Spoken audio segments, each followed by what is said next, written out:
Hey everybody, welcome to, this is our first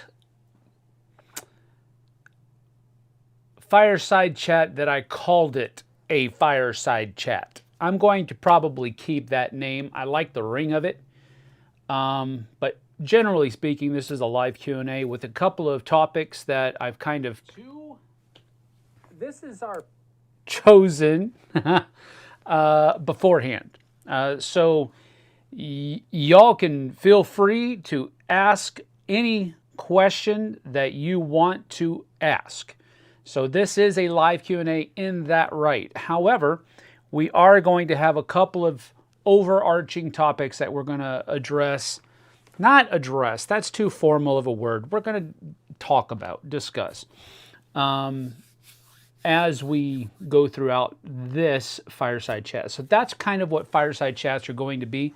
Our live Q&As that Jesse and I do on Saturdays, we'll keep those super informal, and it'll just be her and I talking with you guys and gals and just kind of chilling out, talking about things that we've been doing on the channel, what we've got coming up, and that kind of thing. We're going to keep those live Q&As the same, but these fireside chats will be a little bit more. And again, I want to avoid the word formal. This is not a formal discussion at all. I don't do formal well. Anybody that knows me knows that for an absolute fact. I don't even think I'm going to be dressing up much on the cruise. And I know some people like to get real gussied up on cruises for the dinners and all that kind of stuff. They like to take the dress code for dinner to the nth degree and just like really get snazzy. Not I. So I'm going to be like bare minimum. I might even break the rules and not wear casual clothes, like business casual clothes. I think that's what it's supposed to be, right? Business casual clothes. You're supposed to wear like a polo shirt and slacks at least. I don't know about all that. Anyway, I don't do formal well, so I'm trying to stay away from formal on these things. This is just going to be a couple of topics that I'd like to talk about. One of them piqued my interest earlier this week from a comment that I got on one of our videos, and I do want to make very absolutely sure, positively, beyond the shadow of a doubt, tell you right now, I'm not angry about anything.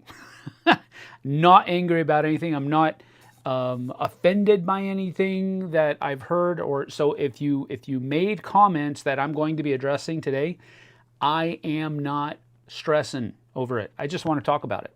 All right, so that's what we're doing here today. That's what a fireside chat is.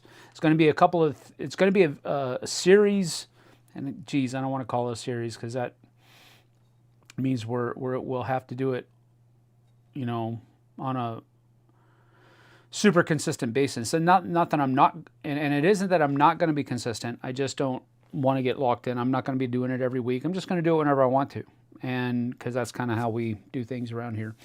All right, so with all that being said, Ride with Honor posted this before we actually began. He said, I hope we can continue the fireside chat at the first SAM convention.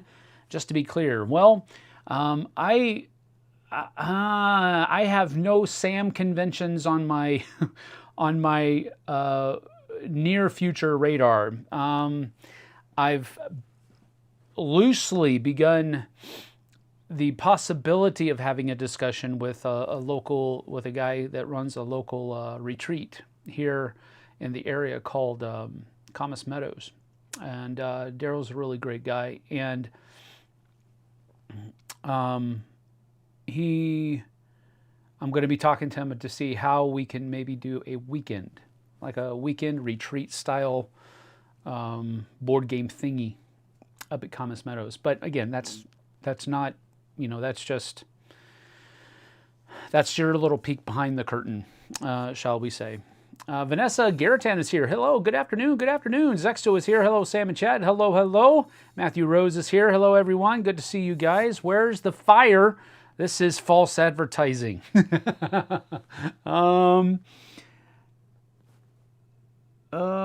Truth. I'll try to get a fire in here somewhere. I don't know. I'm not going to set one. I'll put it that way. I'm on fire. How's that? No, I'm not. That was so stupid. How about more structured? That's a good idea. That's good. Yeah, this will be more structured. The live Q&As that we do with Jess are going to be less structured, and that's on purpose. TTT for life. Hello, Sam and everyone. Hello, hello. Pal Family Farm is here. Hello, Sam. Happy New Year. Keeping it casual. Yes, indeed. Casual is where it's at. Jesse did introduce me to a company called Stitch Fix. And I've got some pretty snazzy clothes. Well, snazzy for me. It's probably just like regular clothes for everybody else. From them over the past few months. But really, other than that, my wardrobe consists of shorts, usually cargo shorts. But I don't use cargo shorts to like work out in and all that kind of stuff. So various and sundry kinds of shorts. A couple of pairs of sweatpants, a couple of pairs of jeans, and a gaggle of t-shirts. And then there are some like Hawaiian style button-down shirts and some polos, and that is it. I have 3 pairs of shoes, and really that's a lot. Usually I only have 1 pair of shoes, and I wear them all everywhere until they basically cannot be worn anymore. And I go buy another pair of shoes, and then I wear those into the ground, and so forth. So 3 pairs of shoes is like a lot of pairs of shoes for me. And I have, let's see, I've got 1, 2, oh, technically I've got 4 pairs of shoes. Because Stitch Fix has sent me 2 pairs of shoes that I not reluctantly, but I kept just because, never know.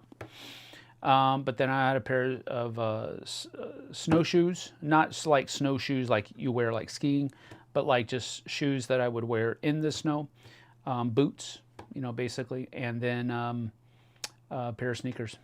And then a couple of Docksiders, which is the ones that I got from Stitch Fix. So I do not have a very complicated wardrobe at all. Anyway, so much for being structured, right? Let's see here, TTT for life. If you had to choose one CCG or TCG to get into, what game would you choose? I am into Pokemon and My Hero Academia games at the moment with my kids only. I'm not a fan of tournament scenes. Wow. I am not a fan of CCGs or TCGs anymore anyway. So I would really...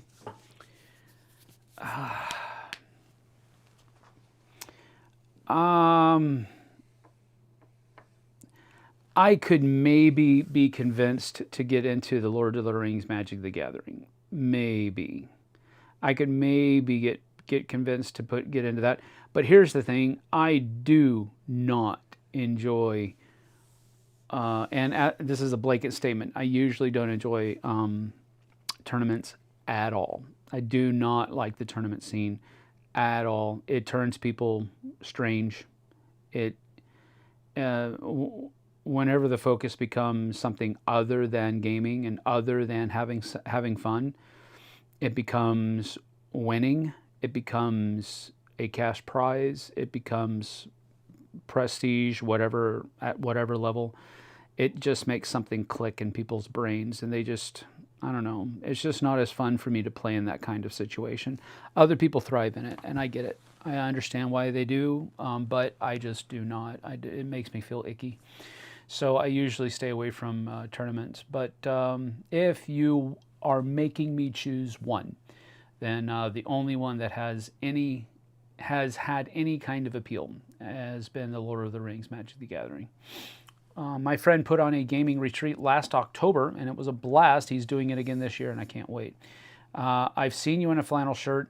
That is the only flannel shirt that I have. And I've worn it that one time because it was on a video that I did putting together the mat rack from Game Toppers. And It was so hot. It was so stuffy that I haven't worn it since. I will probably wear it again, but it was so stuffy in that thing. I liked it. I think it looks good, but it was just uncomfortable. David Brownlee, howdy, howdy. Got my Game Toppers early bird tracking number last night. Woohoo! All right. Thank you for mentioning that. I do want to mention that, yes, Game Toppers, the Kickstarter is the last couple of times I've talked to Berkey, he has mentioned that they are doing the best that they possibly can do to get that delivered as much as they can, as quickly as they can. So I am super pumped to hear you say that, David, because I love it. I love it. I love it when people like Berkey are getting the job done, and they're getting the job done well. And Game Toppers is a great company filled with great people, and that's one of the reasons. I mean, they're sponsors of our show because they agreed to do it. But I think from my end of things, one of the main reasons why I'm so happy to be happy to have them as sponsors, is because of who I know Berkey to be, and how much work I know he puts into his product, and to make it the very best that he possibly can, and all of the customer service that he puts into things. So thank you for mentioning that, David. I appreciate that, and congratulations. You're going to love that stuff, I promise. 16EZ ALB, I only really played Doctor Who, Magic the Gathering, and only occasionally, or only casually, yeah. I don't think I would ever get into a TCG or a CCG, anything other than casually. I cannot see myself ever becoming part of the tournament scene unless I can see myself hosting a tournament, or, putting one together so that other people can do it. I'm not going to be playing in it, so to speak. Vanessa, I never played any CCGs and don't have any interest in them. Whenever 16EZ Alb says, whenever I want the feel of a TCG, I'll play Summoner Wars or Radlands. Now, Summoner Wars is a very fun game, and that is one that I really do enjoy. So I can definitely concur with that. He went on to say, I used to play a lot of them competitively, but that was nearly a decade ago. I'm 31 now and don't have the time anymore. That's about how it is. David Brownlee, I love it when a crowdfunding project ships within a year of the original delivery estimate. Yeah, well, that's pretty much what it is. I mean, I think Berkey's projection was April of this year, so he's actually, no, is it April?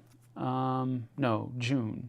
April, May, June. I think it was June when he estimated delivery, but he did that to kind of be on the safe side. He had things already set in motion to be able to begin delivering now, well before the projected delivery date. So, but that's the kind of guy he is. He's super duper full of integrity, and I don't mean to put him on too high of a pedestal, because at the end of the day, we're all just human, but at the same time, he is over and above what you would normally expect.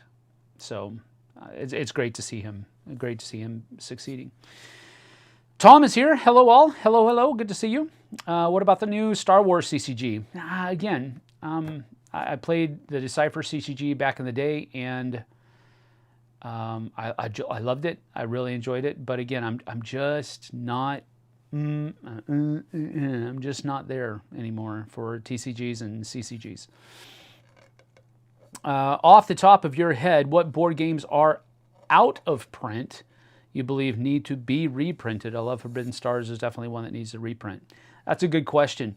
And I'm going to make a note of that, because I do want to reprinted OOP games. TTT for life. All right, just made a note of that. I'll come back to that. I do want to get into the first topic of this Fireside chat. And Fireside chat is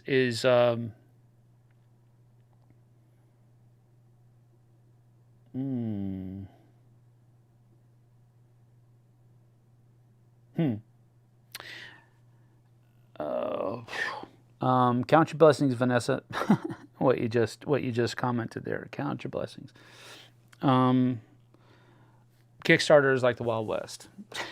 that's the best I can say. It's really a roll of the dice. And that's not a disparaging comment against publishers or those who are trying to get their games published through Kickstarter. That's not what I'm saying at all.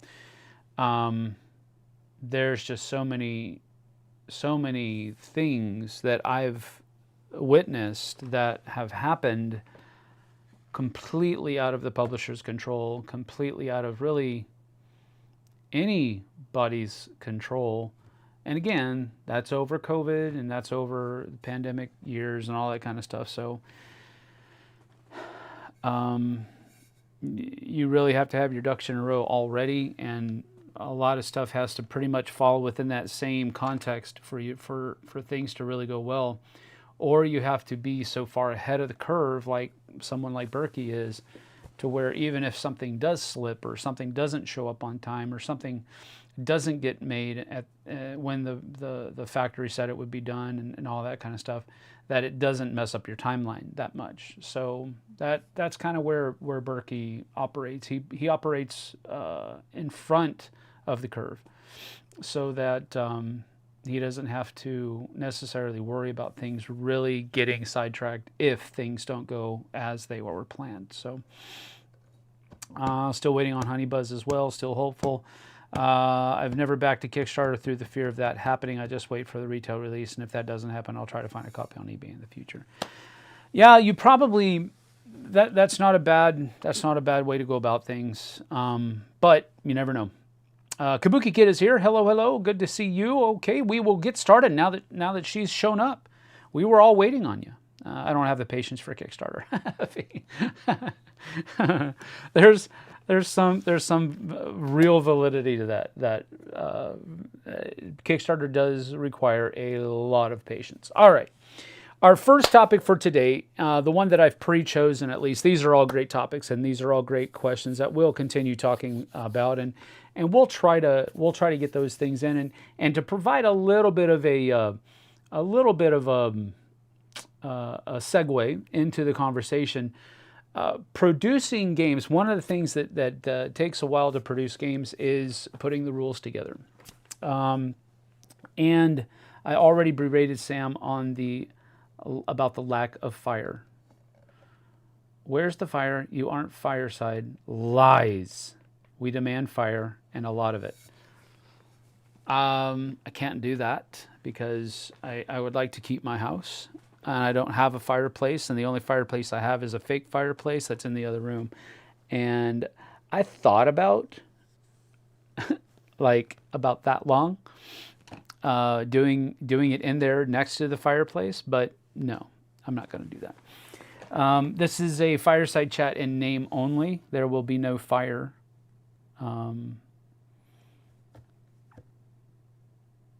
Unless I can figure out how to do it. Still waiting on the Adventures of Neverland. I'm supposed to fulfill in March 2021. Oh my goodness. Senjutsu was 561 days late, but it did ship. Of what I've backed to date, only Tiny Epic Vikings ship earlier than planned. The fire is within. The fire within. Yes. Lodging is not overrated, madam. All right. So the segue. Rules. Rules are one of the things that can take a lot of time to put together in the production process. And this is a segue, so this is not really where we're going to go. I will get to that in just a few moments. I'm actually sitting on right now a game that was sent to me, a very nice prototype copy was sent to me with rules, with components, with everything. And about 2 to 3 weeks before I was going to really start putting out content for it, they said, hey, hold on, our playtesters have brought up some real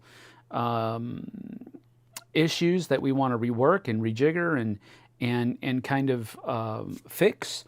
So hold off on doing anything. And that was back, oh goodness, I want to say that was back in October.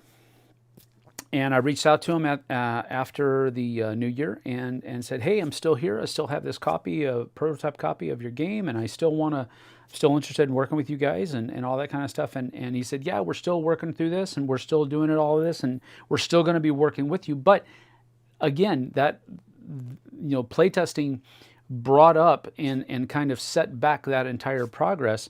At least it's been at least 3 months now. So rules are a big part of the production process. If you don't get your rules right, then you have issues. You have a lot of issues because rules are what tells other people how to play your game. So how you write those rules is very important. And one of the things that I had the privilege of doing with both Mythic Games and Monster Fight Club is taking a look at the rules. Now, I was not the final say. I was not the final say on any of the projects.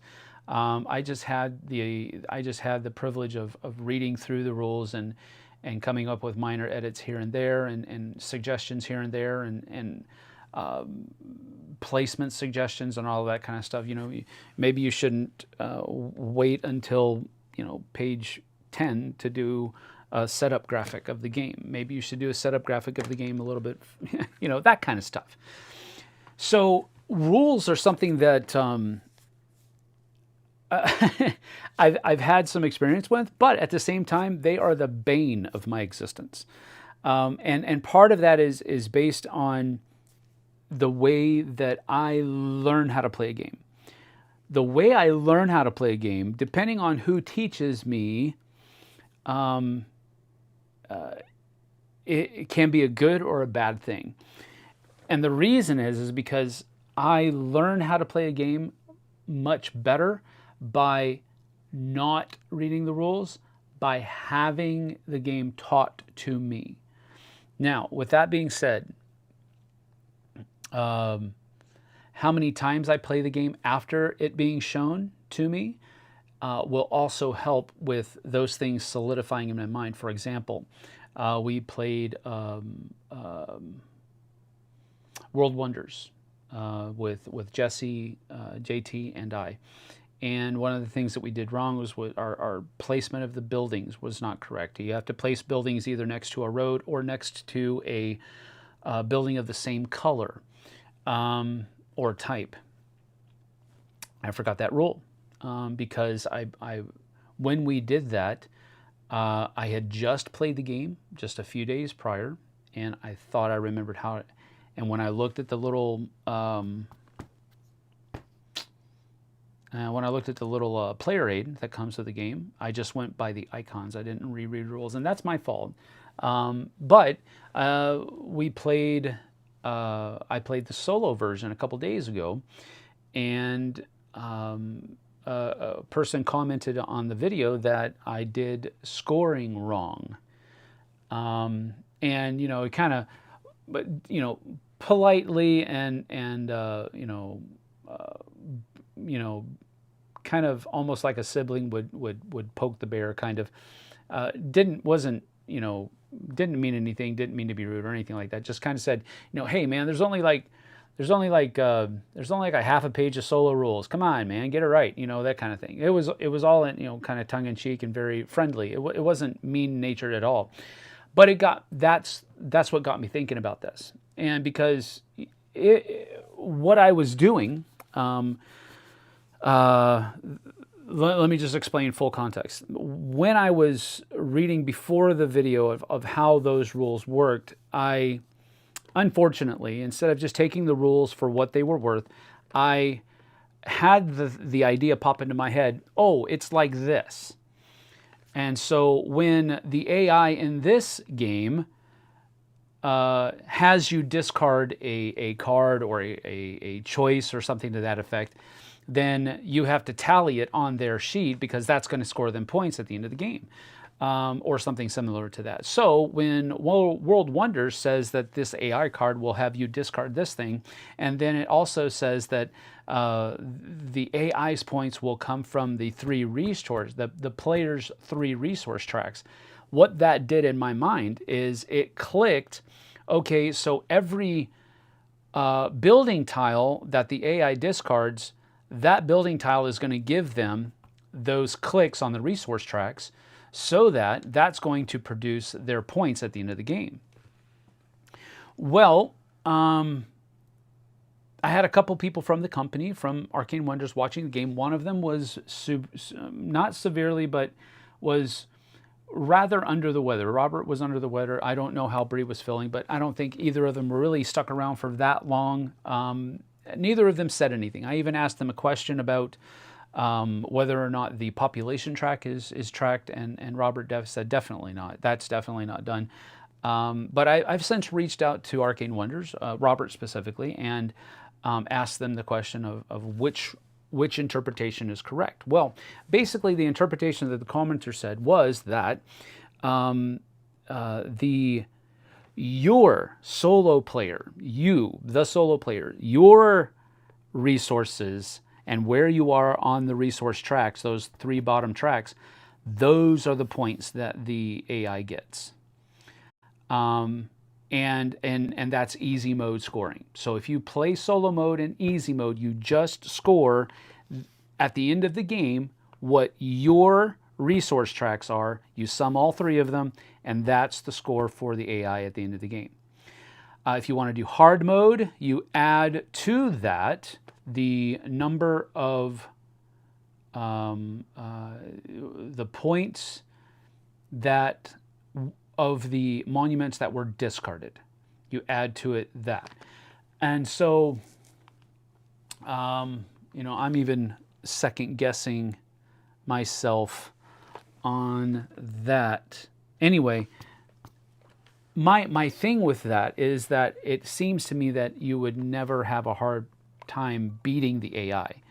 I don't see how you couldn't. If a competent player is playing the solo mode, I don't think you should ever lose to the AI if that's how it is. So if that's how the case is, and if I'm understanding the things correctly, and if my interpretation of that isn't totally off base, then that might be a little bit of a mediocre solo play mode. And you take that and compare it to the solo player mode of Bonsai, where I definitely didn't do very well, but I played medium level because it's still, I've only got a few plays under my belt. After I get more plays under my belt, I can see how that would get better, and I can see then how, maybe after I'm up to hard mode, being able to score that many points, maybe not extreme mode, but hard mode, after I'm up to the level of being able to score that many points in Bonsai, I can start going through and start doing some of those scenarios that are a little bit more difficult. So with all that being said, what I wanted to talk about, and I want to get your input as well, how one interprets rules. How much of a mistake has to be made in a video before the time comes when you can no longer say that that's a good representation, or at least a decent representation of how that game is played. Here's where I'm coming from here, and I'll get to you guys and your responses here in a minute.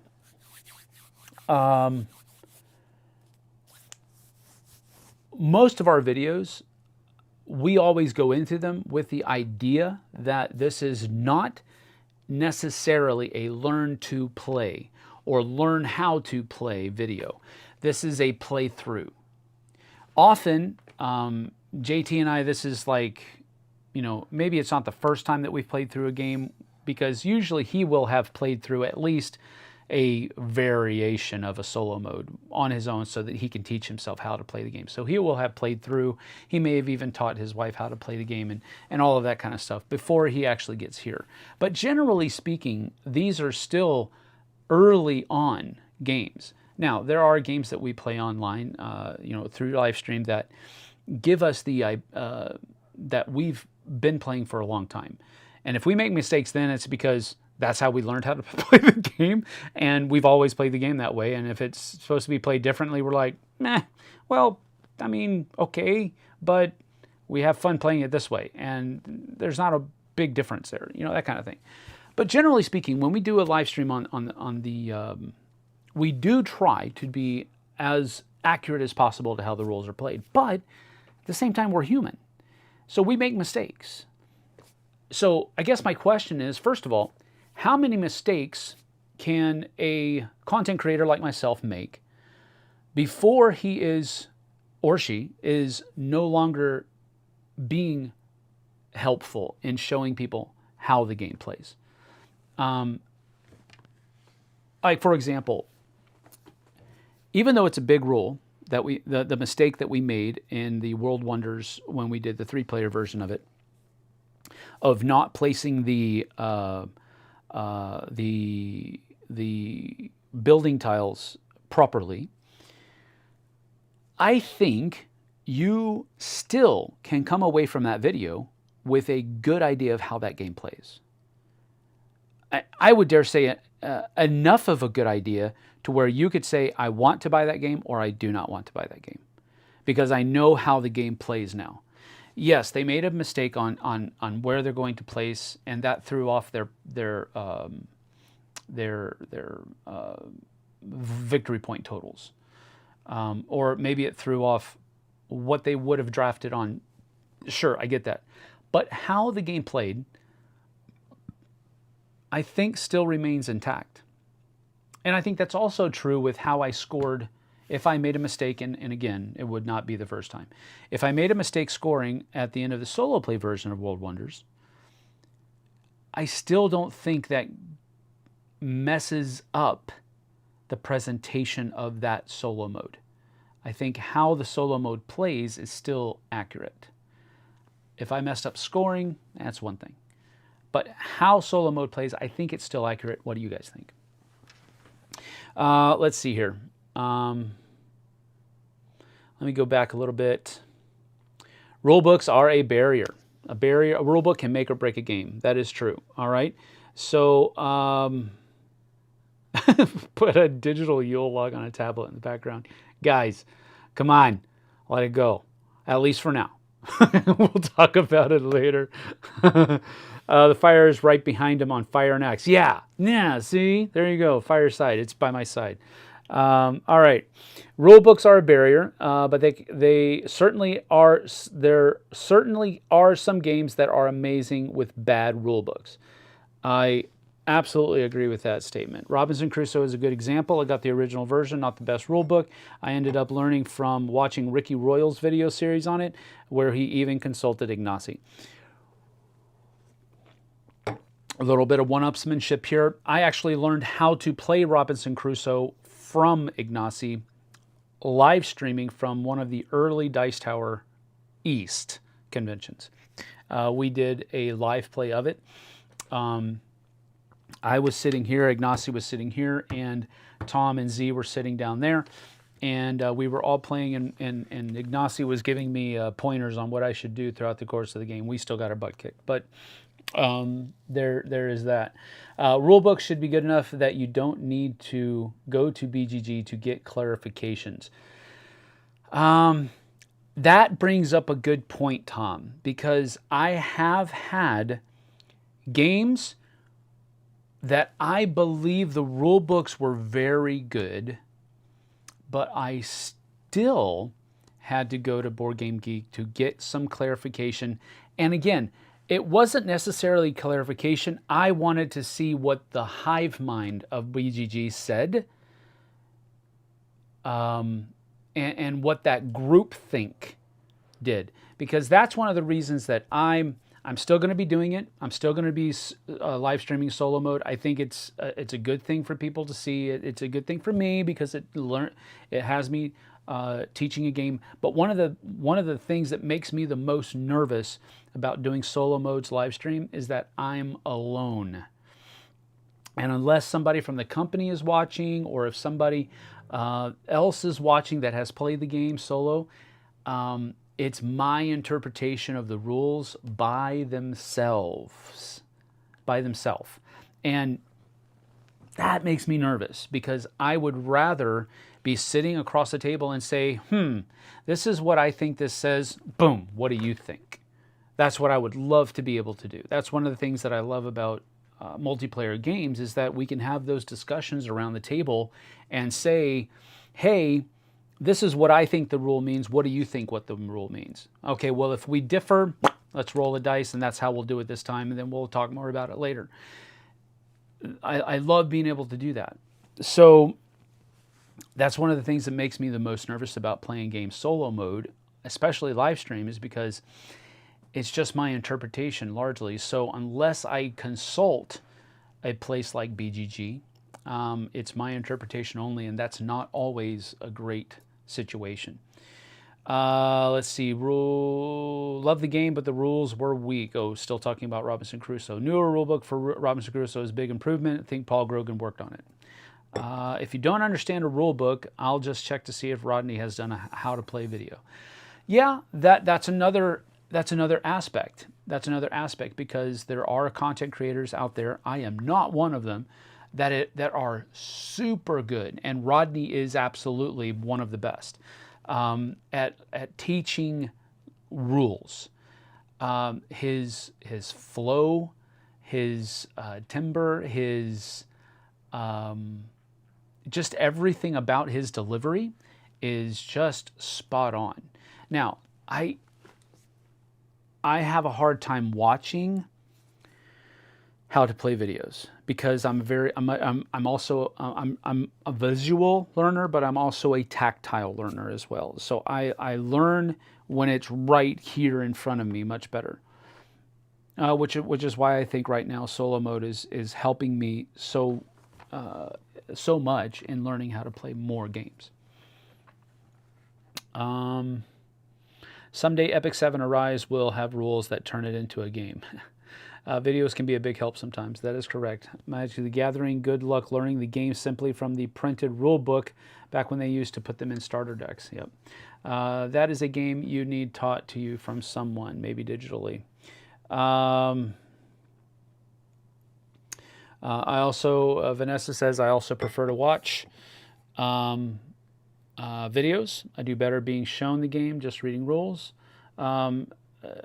Dized, a tutorial app for board games, is a tremendous game. Bonsai has its rules. It has a Dized tutorial app for Bonsai.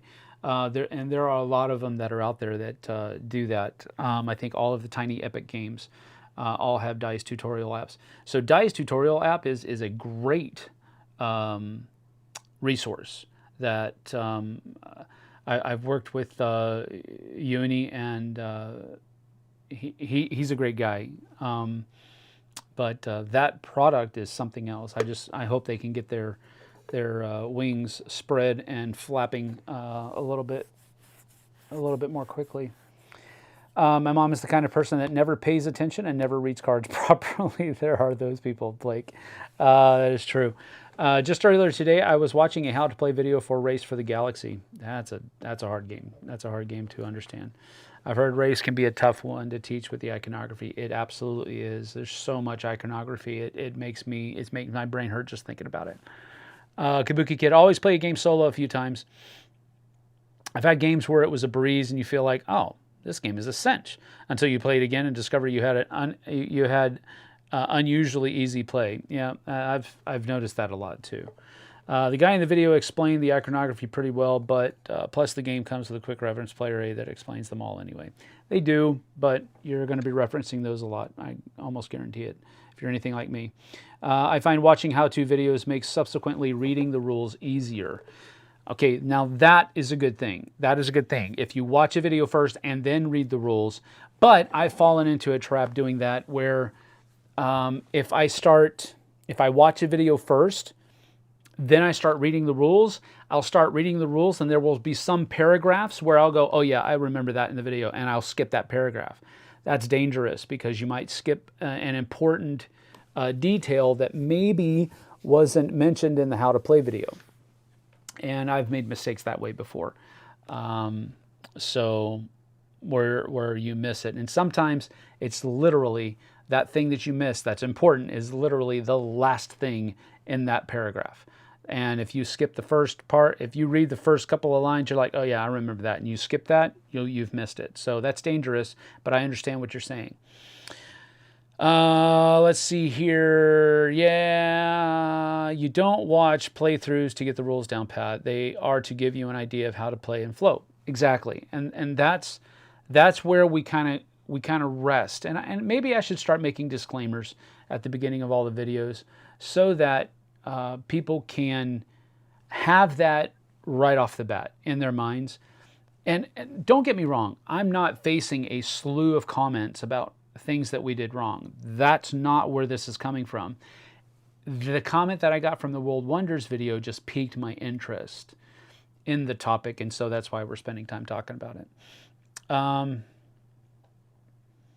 Let's see. Fine rules should come from a tutorial video or the rulebook.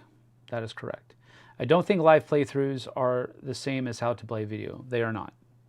Sidebarred for now. I don't know what that was about, but I'm sure I'll understand. I remember that live stream. Love that one. It was a riot.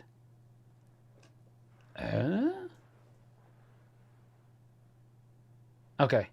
I was about to say, I hope it's recorded. I don't know. I was in the chat, but you probably knew that. Yes. Got to watch that sometime. I have no idea what you guys are talking about. I can't remember what I've said that would have said something like that. I'd say you can get away with small rules being wrong, but if a rule is wrong that messes up the core strategy of the game, then you might be in trouble. Okay, that's a good response, Powell family. Thank you for that. The funniest is when a rule book outright leaves out a rule. You can tell they didn't properly blind test the game with groups using the rule book. And there is that as well. You can sometimes tell when rule books are written from that aspect. There was definitely a closed group of playtesters that just play tested the crap out of the game and just took a lot for granted. And that's difficult. That shouldn't happen. Publishers should be better at that. And I think most of them are. When that happens, I think you're talking about smaller publishers, and it's usually their first couple of games that happens. So, at least from my experience. Let's see here. David says, what drives me nuts? Rule books with examples that contradict the rules in the previous paragraph. There was some of that. I won't talk about what game it was, but I've experienced some of that, and generally speaking, what that is a in my experience at least, what that turns out to be is that you have one version of the rule book that had illustrations that were current to that illustration. To that version, and then the rules got changed, and they changed the wording of the rules and made a new version, but they forgot to go back and redo the graphics. So really that's an editing problem more than it is an actual writing problem. But that is something that a good project manager is going to be able to notice and keep track of and all that kind of stuff. So, but that's where the disconnect can happen. And it is, I have to say it is an easier problem, or it's an easier mistake to make than you would think, because you can have multiple people working on the same rule book can all have, if you're not careful, very careful, can all have different versions of the rule book that they're working on.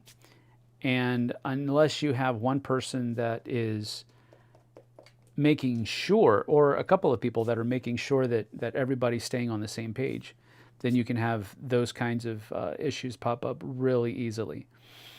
Rulebook should have pictures and examples to help clarify rules. Also, a glossary and index to find keywords and special rules, reference cards, or sheets are a plus for sure. TTT for life, you are correct. I agree with you on every single aspect of what you've said. However, do keep in mind that the more pages that are in a rulebook, the more it costs for that publisher to make that rulebook. And then that cost is compounded when you talk about how many copies of that rulebook have to be made.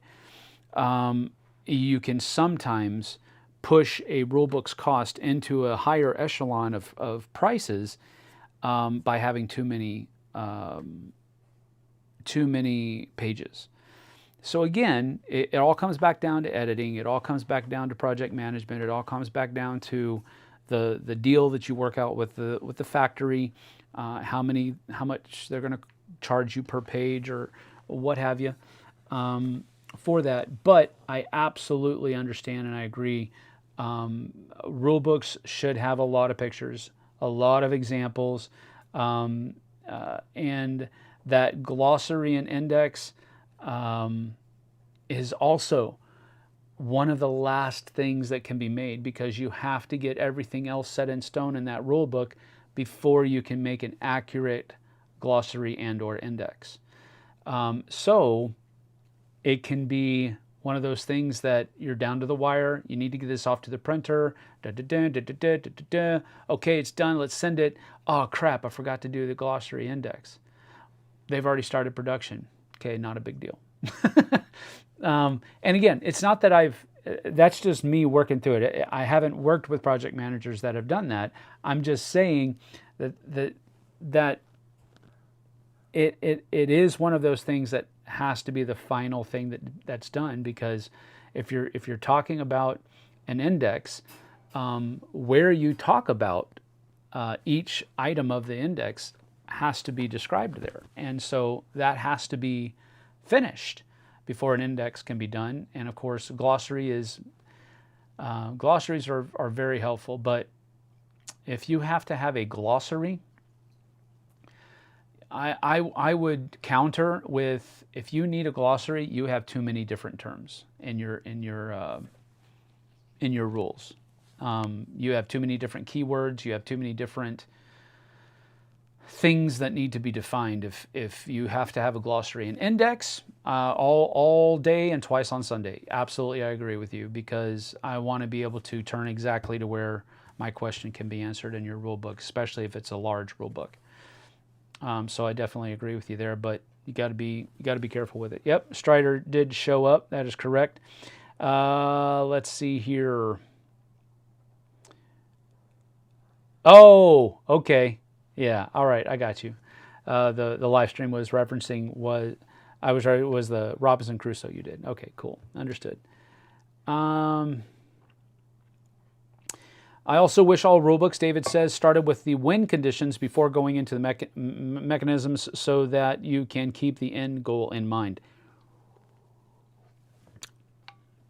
I will absolutely agree with you on that, and I have actually, that has been some of the things that I've asked our rulebook people to do in the past, putting setup and win condition, goal of the game and win conditions all within the first few pages, so that you can give people a package idea of what the game's going to be doing. I would even say a simple round overview. So setup, objective of the game, simple round overview, game end conditions, and scoring. Now let's talk about all of those different things that you can do. I am much better at reading rules if I have that kind of paradigm to work within. If I don't have that and it just starts explaining things, I'm like, I have no idea how this fits together. And it's really difficult for me. Like Sam said, we are human and we make mistakes as long as the player is playing the game. Nothing wrong in having the rule wrong. And if it's a big mistake, it will show automatic in the game and stands out. That's true. I always watch videos first, but that's a good point. Board Games Maelstrom says. Most annoying, Kabuki says, is when a rule is only explained in an example margin or something, but isn't anywhere else in the book. Oh, I'm feeling your pain on that one, Kabuki. Goodness gracious. Where it says it only here, and 3 pages ago it talked about that rule, but it didn't say anything about this little nuance except for right there. I don't like that at all. Or an entire rule, yeah. Happy New Year, I always mess up your name. Malicus Benedictus. I'm going to say that that's correct. I've pronounced that 5 different times, I think. The live stream, yes, okay. Victorgnar, again, messed that up. Stolovki. I used to watch playthrough videos first. Then I got a good idea if it was worth my time to read the rules. This just works for me. That's a really cool, interesting thing, because watching a playthrough will give you an idea of how you don't even have to watch the whole playthrough. If you just watch a few minutes, you know, maybe, I don't know, 20, 30 minutes of the playthrough, you've got a pretty good idea of how the game plays at that point. And then reading through the rule book, you have something to reference when you're reading those rules. He is reading the chat so much later that references are lost. Yes, that is correct, Kabuki. Multitasking is hard. Thank you. More Strider, yes, he will be popping up. He's running around. He's free range today, so... Kabuki says he likes she likes watching video first to get the gist. Usually do that before even buying a game. Research the game like crazy first. I'll be the first to admit I'm not good at multitasking. That's why I shy away from heavy games. There's just too much to go on in those games for me to process, Vanessa says. Fee does it. I do a lot of research before buying a game too. Adam Porter has a great video on how to write board game rules. It's just one of his many great videos on board game design. Thank you for that, Adam Porter. I'm going to actually make a note of that. Not that I'm going to be designing my own game anytime soon, but it's always good to see that kind of thing be talked about. It's interesting. It's very rare, but if I buy a game without having played it first, but when I do, it's usually crazy research first. Very unusual for me to back a game that is completely new to me. That's probably true. I have done that before, but it's usually because the theme is so engulfing and the company that's making it, I feel like I can trust. Those are the two things. If I back a game without heavy research, that's why I've done it. But I have not backed a lot of Kickstarters. I think I'm still not in double digits at this point. Roy's Last Night, for instance, just looked great. Yep, there you go. And that was a sure thing in my opinion. I've stopped purchasing games based merely on appearances. I haven't. I'm sorry. Vincent Dutrait's artwork is just too good. We'll be talking about that in a little bit. A few more minutes here on this topic, and again, you can feel free. Thank you, OneGod777. I'm still wearing Board Game Blender shirts. Oh yeah, I loved that. I loved that logo. I loved Board Game Blender's logo. I thought Z did a great job, and I think somebody did that for him, but I think he was part of the process of getting it designed. But yeah, that was always a great logo for me. I tried to have a logo made up for Throat Punch Lunch or Token Punch Lunch, whichever one you want to do. But I never really got that off the ground. I got some ideas going, but never really came to much fruition. Let's see here. Kabuki said, I'm okay with most heavy games, but I have to be honest, on game night I am more likely to play medium or light games because I want to rest my brain after and just have relaxing fun that night. And that's more often than not the kinds of games that get played at our game nights as well, are the medium to light family weight games.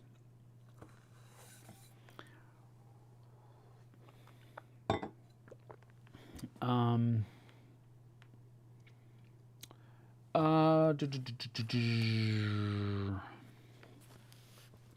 am not a fan of fluff in rulebooks unless they get distracting and can mess up with the flow of the learning the rules, keep the fluff out of the rule portion of the book. That's an interesting part as well. That's an interesting point as well. I've actually enjoyed a lot of rule books that have a good amount of fluff in them. However, I do agree that there's a line that can be crossed where the fluff begins getting in the way of your understanding of the rules, because you're having to kind of like switch gears. You go from a learning mode to a imagination mode, and sometimes switching between those two gears is a little bit difficult and can be time consuming. So I agree with that. Too much fluff can be annoying. Minor fluff is okay with me, Kabuki Gaz says. The biggest rule struggle for me always is to read the rules for Phil Eklund. Interesting. Huh. That's interesting. Because it's probably not the designer's fault that you have a problem with Phil's rules. There's usually, the design of the game is done, and then the rules are written by somebody else. Well, at least my experience with the games that I've been a part of that process, the rules were written by somebody else, not by the designer of the game. The design of the game was taken, and then rules were written for it. Of course, the designer is part of that process, but it's usually done by somebody else. So it's probably not Phil's per se fault. It's somebody else's fault that you have a problem with. Throw Punch Lunch. I still like that name. I did too. I thought it was really funny. And I saw the meme. One day I saw the meme going around of a gorilla sitting there like this. And it said, paper, rock, scissors, throat punch. And so from that day on, I always wanted a gorilla for our logo, for Throat Punch Lunch. Just sitting there doing this. And it just never came to be. I got a couple of people to do some work for it, but never really worked out. Wish that every Kickstarter would share the rules of the game. Some don't even share that. Well, there's a real reason for that, Zexto, and from my experience, the reason for that is because most Kickstarter campaigns do not want upwards to 4,000 rulebook editors, because that's generally what you get. And again, I know that's a conflagrated, overstepping statement, but most Kickstarter campaigns don't even want 50 rulebook editors, because that creates a logistical nightmare. And you would literally spend your time every day responding to comments in the comments section of your Kickstarter page.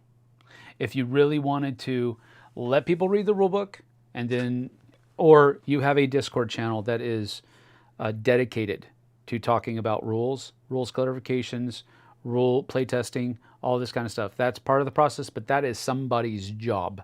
You cannot flippantly do that, which is why I would imagine many companies they just hold off on publishing the rules until they are absolutely comfortable with how they are going to be printed, and usually that's later on in the process. So, yeah. Yeah, I never appreciate that, Zexto. Always like to have the rules available to backers. I understand it. I understand what you're saying. But I can also see it from the publisher's side of things, where they are doing their due diligence in trying to make the rules as understandable as possible. And when you have 50, we'll even go, when you have bunch, we'll just use that word, when you have a bunch of people telling you that this needs to be fixed, and this, it can be super overwhelming, and it can really throw a project off. It's not that it's bad feedback. It's just that it's the kind of feedback that becomes too much because it's coming from too many different sources, and it's hard to keep track of all of it. So I understand. I completely understand what you're saying, but from a publisher's, and again, I'm not a publisher. I've just worked for publishers, and my experience has been that it's difficult to track all of the things that are caught, and some of the things that are caught are not really things that need to be caught. They were interpreting nuances differently than they were intended to be. And so, and again, I understand that's something that needs to be caught as well, because if your rules are sending the wrong messages, then you need to address how the rules, I get it. But it's not as easy as it seems by just giving people the rule book. If you give the people a rule book, you are in essence, you know, overstating it. You're opening Pandora's box. So I totally get what you guys are saying. Throw Punch was great. I love the intro video and with the old-timey guys fighting. Yes, I really enjoyed that. I really enjoyed it. That was one of the most fun intros that I've ever put together, I think. I just really enjoyed. I enjoyed the music. I enjoyed the footage. I just really enjoyed that. I'm going to go back and watch it now because I miss watching it. But I really enjoyed all the people that I worked with Throw Punch Lunch, Token Punch Lunch. Really enjoyed it. It was one of my highlights of working with the Dice Towers, putting that show together, and all of the different people I was able to kind of rub shoulders with and collaborate with. So yeah, thank you for that. I appreciate it. Adam Porter YouTube channel is called Adam in Wales, just in case you're interested. I am interested. Again, Adam in Wales. Thank you. Appreciate that. Have you played The Hunt yet? No, I haven't. I've read the rule book, and it is here. It's right over there. I just haven't played it yet. But it's 2-player. Maybe I'll play it tonight. We'll have to see. Kickstarter campaigns are more about the bling. Often, yes. I probably just explained the rules are in beta state. Hey, Jesse's here. Hello, Jesse. Love you. Even when you say something like that, Kabuki Kid, it doesn't matter. Now, part of my experience is that, you know, Mythic Games had a little bit of a track record for having poor rule books. And so people took that and ran with it during Kickstarter campaigns. They started asking for rules way in advance. Like, I mean, super in advance. And it didn't matter if we said if it was beta or not. People would just take that and say, oh, here they go again, and all this other kind of stuff. And I'm like, oh, man, it's a real headache. It was a real headache to work with. But, and it was a headache dealing with what I would consider to be irate backers, knowing that, you know, well, at least my working within the context that I had then, that things were trying to be done as well as possible, and dealing, it was a headache. It was a super headache. But I get what you're saying. I totally get what you're saying. I know that people want to read the rules. They just want to get their hands on the rules so they can read for themselves how the game plays and read for themselves what the rules say and all that kind of. I get it. I totally get it. But it's a bear. And Pandora's box is just from a community management aspect. It's Pandora's box. Gotta go, TTT for life. Thank you for being here. I appreciate it. I'll just catch the rest of this video later. Take care, Sam. Take care, everyone in the chat. See ya. Thank you for being here. Jessie in the house. Yes. Well, she's not in the house. She's actually at work, and she's got about half an hour left before her shift is done. But there's that. But I think we'll put a close on that. And again, please, please, please, that topic of rules, my main thing here, and I think I am going to start putting the disclaimer, I guess you could say, in front of all of our playthrough videos that it's not necessarily a how to play. However, we do spend time going over the rules so that you have an idea of what we're going to be saying, what we're going to be doing over the course of the game. But it's not. It should not be viewed as, our live playthroughs should not be viewed as tutorials. They are more of a look at how the game flows and plays rather than actual minutia, because we will make mistakes. Now, when JT's at the home, we'll probably make much fewer mistakes, because that's just the kind of rules teacher that he is. He's very good at teaching rules, and he's very good at retaining that information and explaining it well. I usually am not. He's much better than I am. So when JT's at the helm, you can relax. But when I'm at the helm, keep your hats and boots on, because we're headed for... Well, what is that? What is that? Hold on to your lug nuts. It's time for an overhaul. Yeah, that's... But that is actually... How would you like folks to point out errors in your playthrough videos? Oh, make comments. I try to read every comment that's placed, that's put in our videos. If I've read it, I will like it with the little heart symbol that has my icon, my logo right there. And if that shows up on your comment, I've seen it. And it's my eyes that have seen it, not somebody else's. I don't have Jesse go through and read stuff or anything like that. That's me following up on everything. I usually, if it's a question or if it's a comment, something like that, I will, at the very least, I'll say thank you for that feedback. Thanks for being here, and that'll be it. I'll research it. I'll go back and read the rule book and that kind of thing. And if it's something that I feel like I need to do as like a pinned comment, I'll go back and do that. But absolutely, if you see a mistake that we make, let us know. If it's live and you're watching live and you see us do something wrong, let us know, because we always keep a comment on the live chat. So comments after the fact, if you're live with us, put it in the chat, and we'll try to see that and address it immediately so that we don't continue making that mistake throughout the course. We are super down to earth. We are not high and mighty. We do not value our opinion above any others. We are human just like everybody else. We put our pants on one leg at a time just like everybody else does. So you get it. That's our mindset. So we're not going to be offended if you say, hey, I think you did this wrong. Or, hey, according to page 2, blah, blah, blah, says this in the rule book, and this is what you guys did. I think that's wrong. Please let us know, and we'll address those comments as usual, automatically if it's in a live, or by having that conversation with you in the comments after the fact.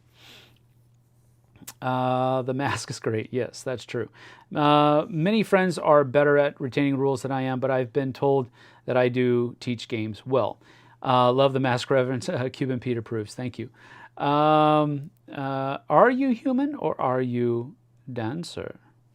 I don't understand that. Kabuki, you have to explain yourself. Now, that's another thing. Sometimes people are very good teachers of games, but they will miss minutia. That's how I am. Jessie tells me all the time that she will be able to learn a game from me much easier than other people, because she understands how I communicate better than, and I think I understand how she communicates better. So when I'm teaching Jessie how to play a game, she learns much better than if somebody else is teaching how to play a game. But so that's just, and I think that's just more of a familiarity type thing. But I think teaching how to play a rule, teaching how to play a game sometimes is better when you don't do it filled with minutia. Because if you just sit down there and read the rule book, oh, you're putting me to sleep. And I've had people that did that. They just simply read the rule book, almost word for word. Now Tom reads so freaking fast that he will read an entire page and then summarize everything, and then read the next page, summarize everything, and that's how he, that's like next level. That's next level stuff right there. I can't do that. But so yeah, I get it. Whether or not somebody thinks that you're a good teacher is probably more, I don't doubt that you are a good teacher. But having an understanding of all of the minutia of a game does not mean that you are necessarily a good teacher or a bad teacher. I think a good teacher can take that minutia and make it seem very commonplace, very simple to understand. A bad teacher will take all that minutia and it'll just be a wall of text that they are regurgitating. So there you go. In my family, the only person who explains the rules is me. It's kind of nice, but also, it takes time. But without me, my family doesn't start to play new games. That's great. Human. It's a song from The Killers. Good band. Okay. Thank you for explaining yourself, Kabuki.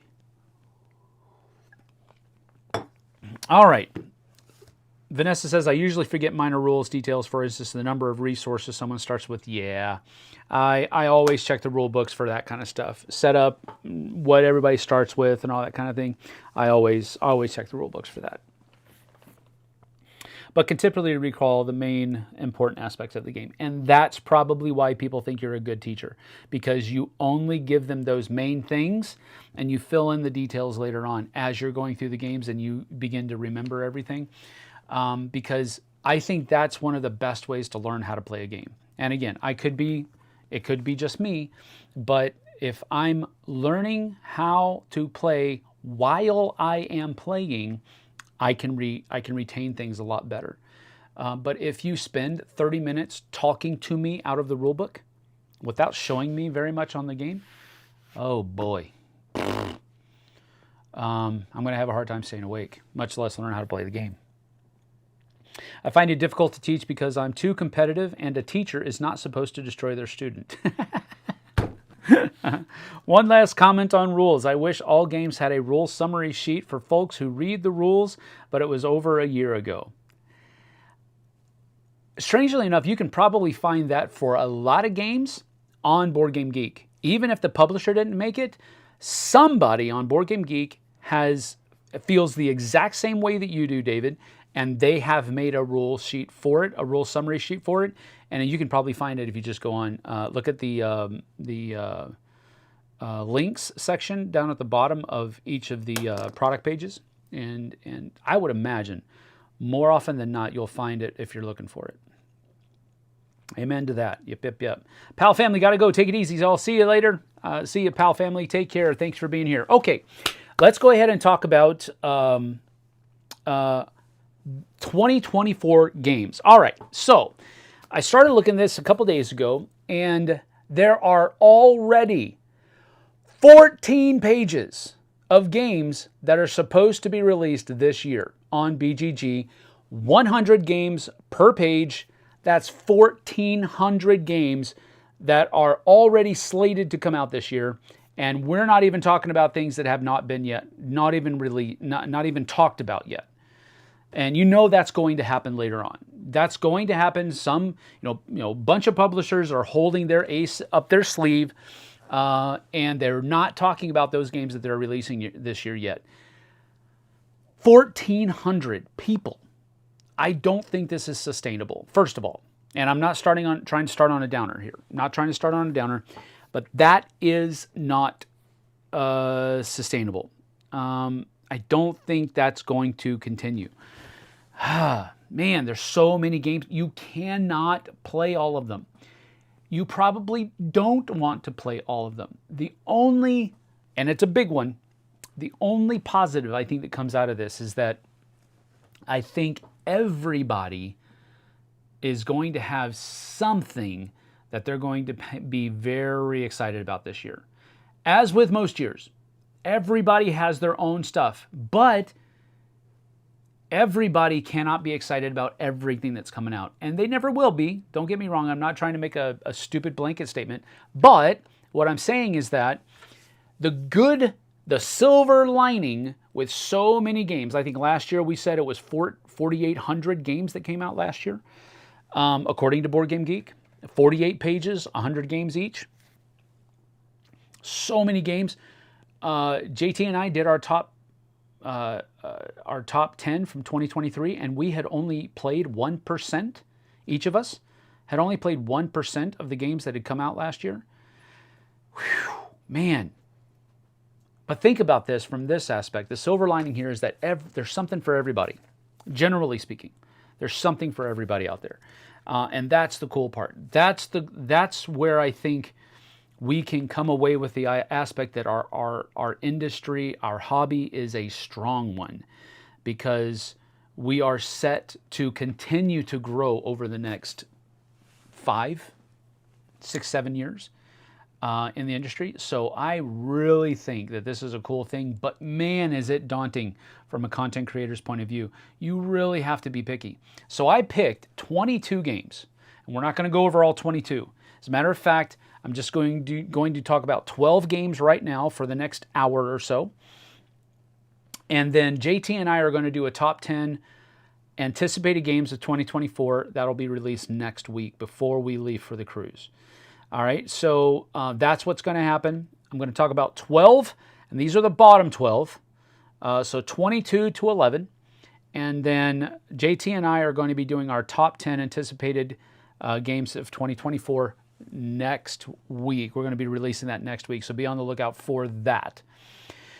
Let's see here. A couple of things.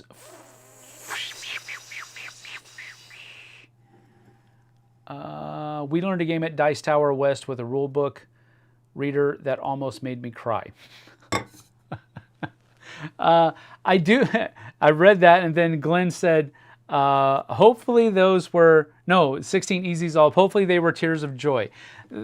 They were not tears of joy, but she did enjoy the game after we got past the rules teaching of it. Yeah, but good people that we played the game with, good friends of mine, known them for a long time, but that was not how Jesse learns how to play a game at all. We had a great time playing the game, but yeah, that was hard to watch Jesse go through. 2024 releases. Now that CMON has the DC license, will we see DC United on Kickstarter this year? I don't know that DC is as popular as everybody wants to think it is. I saw a picture. One of my Facebook friends took a picture of himself in the in the theater to watch the new Aquaman movie, and he said, "So pumped to be here with so many DC fans for the new Aquaman movie," and he was the only person in the video. He was the only person in the theater. I don't think there's as many DC fans as there are Marvel fans. So I don't know that that's gonna, maybe. I mean, they did it with the Zombicide, right? So maybe. We'll see. I don't know. Gone are the days when you used to be able to sort of play almost everything that came out in a year. Oh, they are so far gone. So far gone. I predict most of those games will be forgettable and downright bad. Only a few will shine. And that's always the case, I think, really, right? And again, and kind of what I meant by what I was saying earlier is that what shines for you won't necessarily be what shines for somebody else or for these people over here. Everybody can have their little niche when you have that many games coming out. But you are correct. I think most of those will be mediocre games. Only a few will shine. But there you go. I think I've only played 2 from last year. You've probably played more than that. But I don't know what you've played, so you might be correct. The board game equivalent of shovelware. David Brownlee, my 2024 games will be 2022 to 2023 Kickstarters that finally ship. Beyond that, I'm holding off buying more until I start culling what I've got. That's probably a good way to go about it. My friends are all about the new hotness, so I end up playing a good many new games, but I don't necessarily seek all the new games out. I don't either.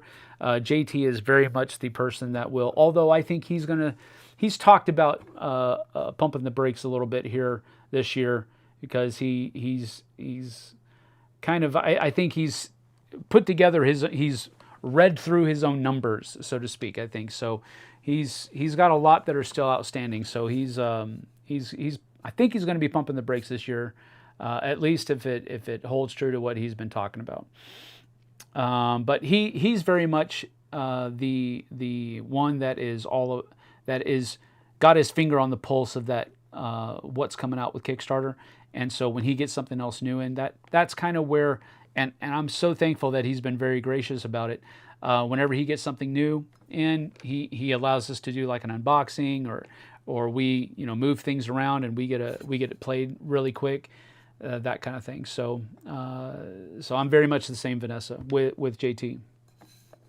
The group I play with plan a day like every 4 weeks where we only play older games. That's a cool idea. I don't disagree with that. I think that's a good process. I think getting games back to the table is always a good thing. All right, so here we go. Number, my number 22. All right, so this is the bottom of the barrel. Now, what I'll say with this is that some of these that we're talking about today are games that I have talked about in other videos, but they're being released this year. And, some of them have been, pardon me. Excuse me. Oh, excuse me. Sorry. Some of them have been games that I've talked about that have been released. They've been released to the public at a convention last year, but they're only being retail released this year. So there's some of that. Some of them were prototypes that I was able to play last year that are being released this year, and so I'm coming back to some of that. But the top 10 will be games that I'm like, oh, wow, that kind of stuff. I don't know much about this game, but blah, blah, blah. But number 22 is a game that we have actually played here on the channel, and we have actually backed the game.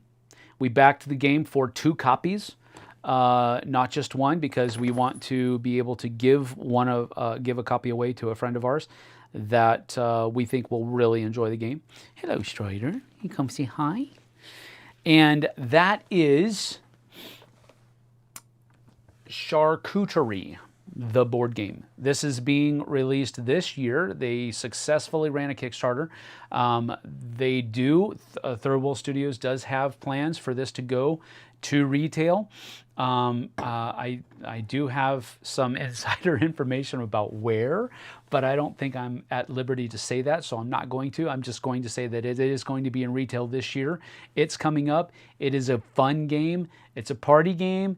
It's a game that's basically like a gateway game. If you have people that are interested in charcuterie boards and doing those kinds of snacks at parties and all that kind of stuff, this game is a shoe-in for getting those people into gaming. It is not a difficult game to play at all, but at the same time, it uses a lot of really fresh mechanisms, modern mechanisms that for scoring points and set collection and that kind of stuff that really, really make it a fun time. The I split you choose mechanism of the game is really satisfying, and it's really tense producing. It produces a lot of tension rather. So it is one of the games that I can't wait for it to come out, because I'm anticipating, one of the reasons why this is on my list, I'm anticipating this to be a really a hot seller once it comes out. Once it gets into the retail stores, I think this is one of those games that will just fly off the shelf. It looks great. I don't think it's going to have a very high dollar amount on it, retail price. I think it's going to be a great game going into the future. And I think it's going to be one of those games that kind of sticks around for a while. I could be wrong, but having experienced it and having watched how other people have enjoyed it that have experienced it, I think that's definitely where it's going to go. We backed for 2 copies. We can't wait for our copies to show up from the Kickstarter. And we can't wait to give that extra copy away to that person that we have planned to give it to. So that is my number 22, Charcuterie, the board game. My number 21 is another game that I backed. That we backed. And we are cannot wait for this one to come in either. And that is Stone Spine Architects. That one's going to be releasing and shipping this year, and I believe it'll also be available in retail as well. This is such a fun game. Playing the prototype, it is so fun. It's very much a multiplayer solitaire game. Solo mode also works very well with it. You can go back and watch all those videos that we've made about this one. It made a lot of my lists for last year. So this is one that I'm very much anticipating to get my copy of very soon. Now, I will say the caveat here. There are some games on this list that are going to be Kickstarter releases. There are some that I don't know if they're Kickstarter releases or not. But these 2 are ones that I did personally back, and I could not be happier that I'm going to be getting a copy of these games in. Also got the Minotaur plushie on this one, so all in, baby. But we only got 1 copy. I think JT backed it as well. He got his own copy as well. So this is another one that I am very much looking forward to. My number 20 is a game that I have just found out about yesterday. No, not yesterday. And that is Unmatched Sun's Origins. And this is where Unmatched is going to be taking in, let me see, the some legendary Japanese warriors. And I love the Unmatched system. I think it's a great system. And I love how each character plays so differently from all of the others. They each have their own little deck. They each have their own little rule set. They each have their own little strengths and weaknesses. And that diversity of characters within the game is where this game really sings. The fact that you can take any of the characters and play against any of the other characters is just super. I love it when games do that. I love it, love it, love it. Because you know how to play the game, but how the game plays changes by what characters are going up against each other. So these 2 legendary fighters come in. Oda Nobunaga. Oda Nobunaga was the daimyo of the Oda clan, renowned for unifying feudal Japan. Tomo Gozen was a legendary Onimusha of the Minamoto clan. She strikes hard and fast, relentlessly pursuing her enemy across the battlefield. So artwork by Yuta Onoda with cultural consultation by Seigo. So I love the fact that this is coming out, and I love the fact that Unmatched continues to put out more content, because I love the game system. I think it's great. So really looking forward to getting my hands on Sun's Origin. Now, this next one, I'm just going to go ahead and put it up there, and I won't have to really do much explanation at all. As you can see, heat, heavy rain, Vincent Dutrait's artwork, but even before we get to Vincent Dutrait's artwork, 7th player comes in. If you've done your work at home, your homework there, kids, you'll notice that there's spaces for 8 cars, 8 racers in that core box. This only brings in 1 more. What does that tell you? we're probably going to have another expansion after this one, I would imagine, just so that they can get 8 racers up on that. But this expansion, and I will say this is the only expansion on my entire list. That tells you how much I'm anticipating this expansion, because I pretty much shied away from expansions that weren't standalone. I think I can say that. Anyway, that's how much I'm anticipating this expansion, because I refused to leave this off my list for this year. I am so much looking forward to getting this in there. 2 more maps, 1 more double-sided board, 1 new racer with everything that you need for that racer, new cards for the tournaments, new cards for the solo mode, all of that kind of stuff. So that's all coming in with Heat, Heavy Rain. Super looking forward to this one. Cannot wait for this one to come out. So that is Heat, Heavy Rain. And the next one is this one.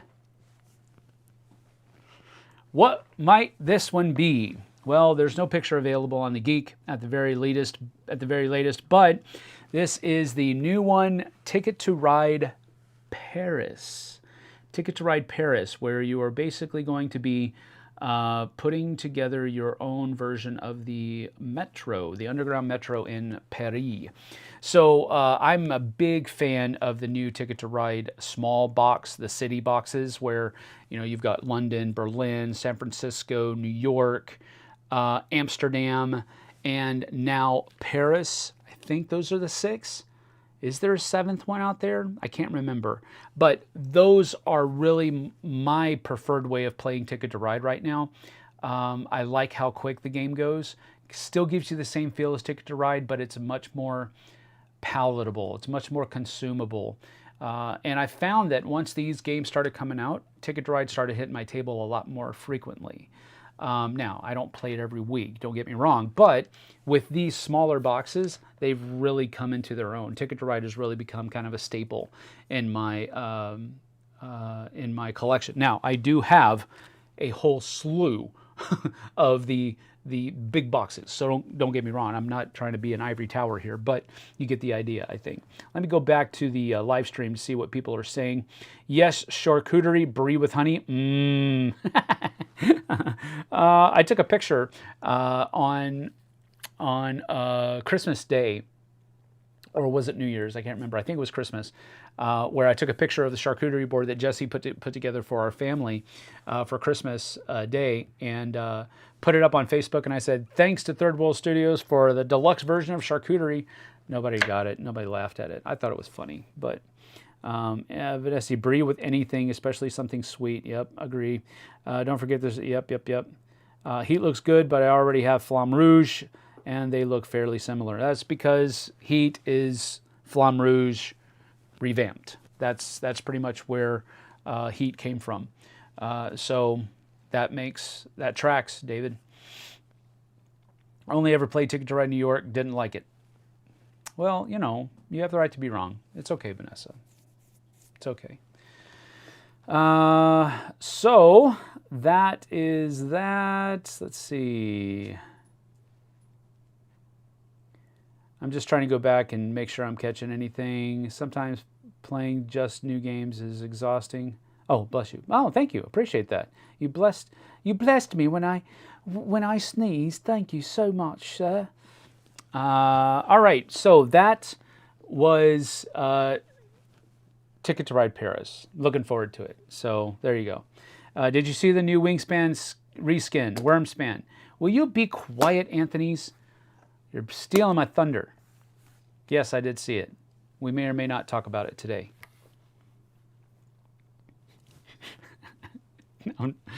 All right, next one. This one is another one that's been on my radar for a while. I have yet to play it, however.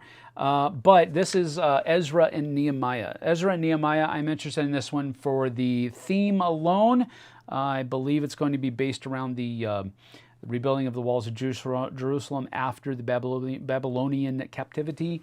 I have had a game called Nehemiah for a long time, And that one is the only one. It's a worker placement game that's just basically about rebuilding the walls of Jerusalem after that Babylonian captivity. I have heard, though, that this is going to be one of the... I really don't like that game. It's okay, Vanessa. It's okay. Don't worry. Ezra and Nehemiah is one of those games that I was interested in from the beginning because of its theme, and basically because of its theme only. Now, with that being said, it is a whopping 3.6, and Garfield, I believe, has said that this is going to be one of the heavier games that they have produced. So, wow. I'm hoping that the theme really kind of deadens some of that weight impact that I'm sure that this game is going to have for me specifically. 1 to 4 players, so it is going to have a solo mode, but I'm super looking forward to giving this one a try. It has been, I believe, debuted at several conventions at this point. I've just not been able to coincide with it, so I haven't been able to get it played, but I'm really looking forward to it. I really hope that I can soon. If you look at pictures on the Geek, it is massive. It is massive. So, wow. But that's why this is still lower on the list and it's not higher on the list, because I do understand that it's going to be a heavy game. 3.67 out of 5. Wow. But I still want to try it because of the theme alone. And it's one of those themes. And again, the designer knocks it out of the park. Garfield Games, I don't think that there is a game that they have made that I have not enjoyed playing. Now, I haven't enjoyed them as most people have, but I haven't had a bad time, except for maybe Paladins. Paladins was kind of like, because I think I hyped myself up for that one too much. And then when it was basically like a glorified multiplayer solitaire where I literally had so much to do, and it was just me focusing on my so much to do and not worrying about what anybody else's so much to do had to do with, and I just didn't enjoy it that much. But that's the only one out of their entire line of games that I really didn't enjoy. I've enjoyed at least a little bit, everything else that they've come out with. So I am somewhat positive that this is going to be very much the same thing for me. I'm gonna enjoy Ezra and Nehemiah. I just got to get it to the table, but I'm really anticipating it. My number 16 is based on a game that I really don't like, but I had the opportunity to talk to the designer of this game, Andrew Parks, at Grand Con this year, and he and I were on a couple of panels together, and I was able to talk to him a little bit, and to see his passion and to see what he put into Tales of the Arthurian Knights, I'm looking forward to seeing this get to the table. First of all, I love the artwork. Artwork is amazing. I don't dislike the idea of this construct of having a narrative-driven game and you have to read things and make choices, and the choices that you make are what determine how you do in the game and all of that kind of stuff. I love those kinds of games. I was really bored with Tales of the Arabian Nights. Really, some of it was just goofiness, and it just grated on me. So I'm hoping that some of that goofiness isn't translated over into this part of the game. Oh, there we go. Okay. But after having talked to Andrew and seeing his passion, seeing how excited he is about it, that kind of rubbed off on me a little bit. So I'm looking forward to giving this one a try. You can't really go wrong with Garfield Games, Anthony said. I kind of agree with that. David Brownlee, let's go to Japan from AEG is also arriving this spring. I did all my trip planning for 7 of my 8 trips to Japan, so it will be very nostalgic for me. Cool. I've heard nothing but good things about Ezra and Nehemiah. My friend has a prototype copy. Oh, I wish I had a prototype copy of it. Garfield seems to be trying to become the next Splotter. Love Raiders of the North Sea, but their newer games are just too complex for me. I can see that. Most of them are too complex for Jesse's taste as well. And really, most of them are too complex for me to want to own them. But I enjoy playing them. So I'm just not very good at them. So, but I definitely see what you're saying, Vanessa. Many of my friends absolutely love Garfield. I just don't play heavy games. I get that. I get that. But Tales of the Arthurian Knights, always been kind of a sucker for Arthurian legend as well and lore. So that is one that I'm looking forward to. Next one, my number 15. And this one really reached out to me on theme alone. That is the Four Horsemen. Four Horsemen is a game that I've been aware of for quite some time. I think the first time I became aware of it was, I want to say Gen Con, because I think that was the first time I noticed that it was being demoed at Gen Con, and then it was also being demoed at Essen, I believe, as well. Wasn't able to go to either of those. I don't believe it was being demoed at PAX. I was at PAX Unplugged, but I didn't see it there. So basically the idea here is, again, cooperative game, deck construction. Those are all things that I enjoy. I really enjoy cooperative games. I really like the theme of this one, though. So being able to go after these legendary heroes to prevent the Four Horsemen from ending the world. That's a really cool, it has a real feel of, if it were Viking, it would be Viking heroes trying to stop Ragnarok. And that's the kind of vibe that it has going for me. That's why I'm interested in it. But it has that Four Horsemen vibe to it. And, that part of the Book of Revelation is just something that I've studied a lot. So that theme reached out and grabbed me. I have not been able to do much in the way of trying to get it played, trying to do any of that kind of stuff. But from what I have seen, it looks like something that I'll enjoy. And the game looks really good too. So that is my number, what was it? Oh, come on, where is it? That was my number 15. My number 14 is this one right here, Luthier or Luthier. And this is a really neat game about building your own instruments.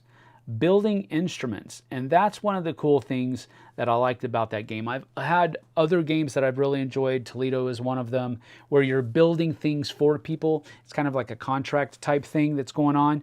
But it's worker placement, auctioning and bidding. And there are different worker types. That's one of the other cool things about this. But you knew it was coming.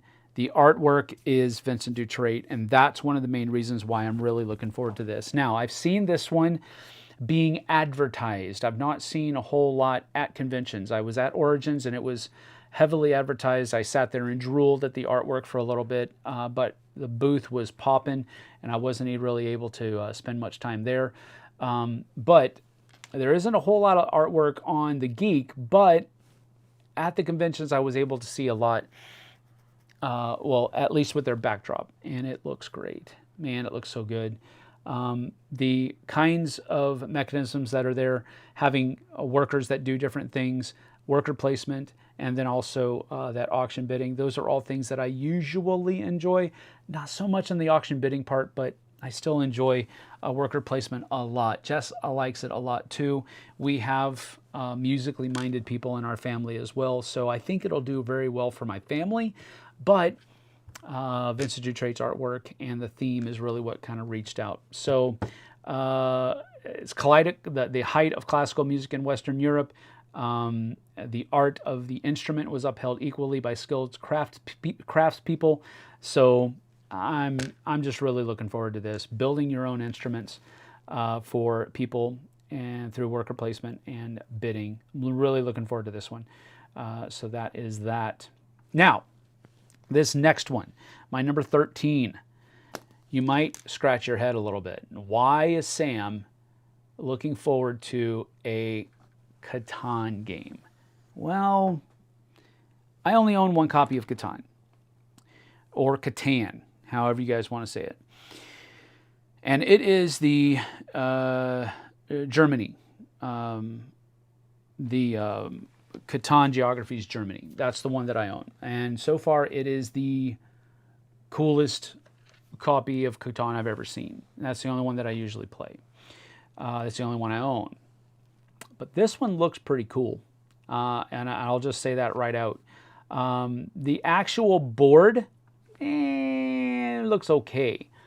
The player boards are what make it pop for me. And I know that's weird, maybe. I know that's weird, but I like the idea because it brings a little bit of a feel of, at least from my description and what I've read of it, it feels like if Catan and Power Grid had a baby. That's what it feels like to me. And that sounds like a mid-weight game that I'm going to enjoy. I could be totally wrong, but that's why I'm interested in giving this game a try. Because I've usually been kind of cold on Catan for a while because I played it so much when it came out. I had the computer app on it. I also played it, I think, so many times with the family when it first came out. Hi, puppers. Yes, I know. I see you. I see you. Had it so much, and I played it so much, I just kind of burned myself out on it. And Catan Geographies Germany is the only one that really kind of had staying power. But with this one coming out, Catan Catan New Energies, that sounds interesting. And like I said, it sounds like a if Power Grid and Catan had a baby. Don't care much for Catan. I see that, Tom. Never played Catan, Vanessa? What? All right. I can see that, maybe. But wow, that's just kind of shocking. Catan Eco Edition. Always liked Catan, Kabuki Kid says, yes. My friend demoed Luthier at PAX. It was voted top demo of the convention. I was there. I didn't have time. Oh. Four Horsemen is also a tiny, down-to-earth brewery in Kent, Washington. If you're in that area and looking for something just above drinking from a keg in the woods. Rating 7 out of 10. All right. Yes, Strider likes to say hello every once in a while. Pioneers is an open-source network multiplayer version of Catan. If there are any Linux nerds in the chat. Ah, interesting. I am not. I have never enjoyed Catan, Morgan Knight says. For some reason, I can tell by round 2 who is going to win, which kills the fun for me. I get that. Only got into the hobby around 2017. Okay, I understand. When I think of Four Horsemen, I think of Jack Daniels, Jim Beam, Johnny Walker, and Jose Cuervo. All right, Matt. I think of our local game store, Four Horsemen Games and Comics. Cool. All right. Let's see. Yep, pretty much caught up on chat. So I just want to, keep an eye on it every once in a while. Okay, so that is why I'm looking forward to Catan New Energies. I think it looks interesting. I think it looks like something that I would be able to pull out. Kind of like maybe a fresh take on Catan. Maybe it's not. Maybe it's just a reskinning. I don't know, but I'm willing to give it a try. So I'm looking forward to it. That was my number 13. My number 12. This one is not going to be hard for you to understand why it's on my list. But that is Clans of Midgard. Now, Clans of Midgard is a card game. It is not kind of the same level of game that you might be thinking of when you see this artwork and when you think of the other Reavers of Midgard and Champions of Midgard. That is the universe in which this game is set. But this is just a little card game that has closed drafting, majority, area majority, paper and pencil even, is some of those things. So it's a draft, write, and fight game. This is what the description says. Players play as leaders of Viking clans seeking to gain glory, conquer territory, fight monsters, sail the seas of your Drakkar, collect powerful runes. But here you go. It is basically just a card game. And from reading through the rules, the description on the Geek, it sounds like something I would be interested in. But here's also the thing: I like the look of the game. I like the way the artwork looks, and it's very colorful. It's super Viking-y, and I think it's going to have a good table presence. So that's why I'm looking forward to getting this one to the table. So that is Clans of Midgard. And finally, my number 11 for 2024 games that I'm anticipating is very much kind of closer to my heart for any other reason than my grandfather was a retired firefighter, and Firefighters on Duty is something that I'm looking forward to giving a try. Now, Firefighters on Duty is from Artipia Games, and it also has, well, I don't know if it's going to have, but I would imagine it's going to have a little bit of a heavier weight than I'm used to, but I'm still willing to give it a try. Pictures on the Geek do it justice. I like the city grid. It almost looks like a, what was that name of the police game?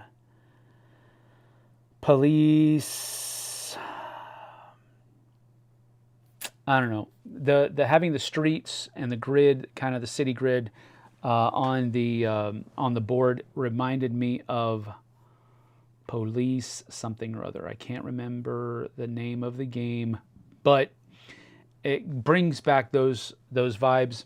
I'm interested in this though because my grandpa was a firefighter, and I'm he's always been one of those people in my life that's been a real positive force. So I'll put it that way. And he's such a great guy. He's such a great guy, and I love him so much, and I respect him so much. And so anytime I see a game that has something to do about firefighters, I'm always initially drawn to it, because I want it to be something cool, because I want it to pay a certain level of homage to his profession. There have been games that I haven't liked in the past, and I was very vocal about that back in the Dice Tower days. But I want to give this one a whirl, and I want it to be good, and I want to enjoy it, just basically on the fact that my grandfather was a firefighter. But it does look good. I like the way it looks. I like the components that were being shown at Essen, and I want to get it a try. So I'm anticipating it. I think it's going to be cool. And hopefully it has all these little fire tokens that the prototype copy had at Essen this year. But I'm looking forward to it. Artipia Games usually does a good job with games too, so not really worried about it. I think it's a safe bet. Let's put it that way. But it's a 30 to 45 minute game, 1 to 4 players, so I can't say that I would imagine that it's going to be too heavy with just 45 minutes with 4 players. So I think I'll probably enjoy it. It's probably a family weight level game. It's just that there isn't a complexity rating yet. So, real time, I don't know. We'll see about that. But cooperative, teamwork, I like all of that. So those are my bottom 12. Let's put it that way. My bottom 12 games that I'm looking forward that are coming out this year, 2024. Let's get back to chat and see what people are saying there. Vanessa had to go. I'm sorry I didn't say goodbye to her. Got to go grab some dinner before heading to trivia. I'll catch the rest later. All right, we'll see you later, Vanessa. Have a good night. Did you play Ticket to Ride Legends of the West? No, I haven't. I didn't play Ticket to Ride Legends of the West. Haven't got that to the table. I don't even have it, so I have not. Police Precinct, yes, thank you, Tom. I appreciate that. David Brownlee, Alter from Red Joker, should be out soon, and they have a Norse Pantheon as an add-on. That's interesting. Well, let me know how that goes. There is a role flip and write in the universe of Midgard coming at the same time as Clans of Midgard. I did hear about that, but I didn't see it in that list. Maybe I just didn't get to it. But here's the thing. There's only 14 pages, and I did go through all 14 pages, but I didn't see it on the Geek. So I don't know. Maybe they put the brakes on that one. I don't know. The only one that I saw was the Clans of Midgard, because I did remember that there were 2 smaller games in that universe that were coming out this year, I thought. So maybe they made some changes to their production schedule. I have no idea, but I do know what you're talking about. We love Grandpa. Wish we could see him more. Yes, he's down in San Antonio, and I do wish that we could get down there and see him more often, but it's just so far. So much delivered this fall. I'm very behind in playing things, Morgan Knight says. Jason Lycan says, unpacking Maglev Metro right now. Anyhow thoughts on it if you've played it? I've not played it. But please let me know if you enjoy it once you get it played. If you're only behind me 1 season, you're doing great, Morgan Knight says. Or no, David says that too, Morgan Knight. That is true. A lot was delivered this fall. JT was just telling me that he's got another delivery coming in on Saturday, I think. So there's a lot coming down the pike. I think people are going to be delivering a lot this quarter, as well as going on. I know JT's made a video about all the things that he's expecting to be delivered this first quarter. So there's just a lot coming out, so much coming out. But I think most of those things that he's waiting on are technically 2023 or 2022 games that are just being delivered now. So it'll be interesting. I don't know what he's going to put on his list. We've only generally talked about some parameters for their 2024 anticipated list. But yeah, that's coming up soon. All right. Let's go back. Luckily, I only started backing in 2020, so not too behind. Well, I mean, we would be 3 years behind at this point if you backed something in 2020 and did not get it yet. So that is pretty late. All right. Going back to a question that TTT for Life asked me earlier, reprints of out-of-print games. Interesting. You know, I don't... I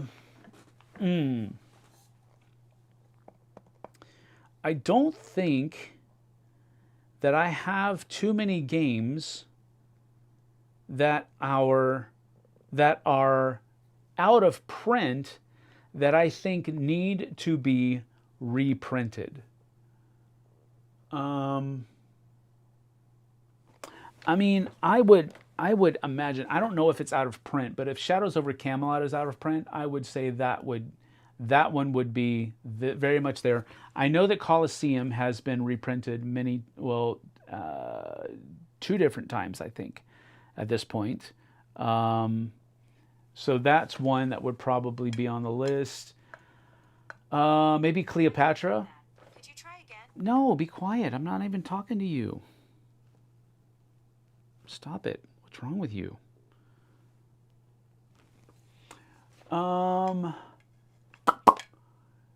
Let's see. I know Firefly is getting another reprint this year. That was actually one that I thought about putting on my list, but I already own this. But if they do an upgrade of the components and all that, I think the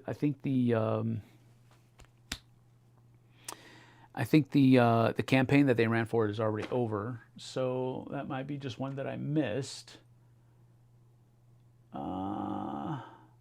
Maybe Battle Cry would be one that could be reprinted and you know, a look be taken at some of those cards. That there's a card in there that's just like super powerful, and if one person gets it, that can really tip the tide of the battle in their favor.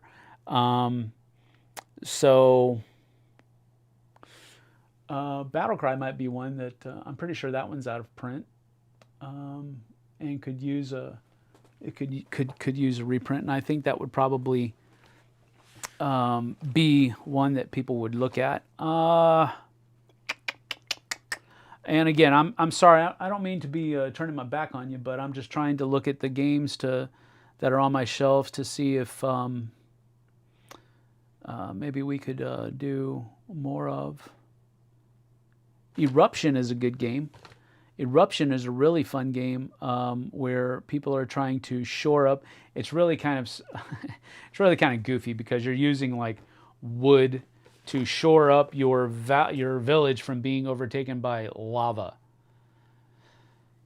So it's not really a realistic game, but it's a fun game that I've really enjoyed. I think it's probably out of print. That would be one that I would probably say could do well. But I would imagine that's probably the best answer I can probably give for that question. Let's see. You can. Let's see here. Let's see.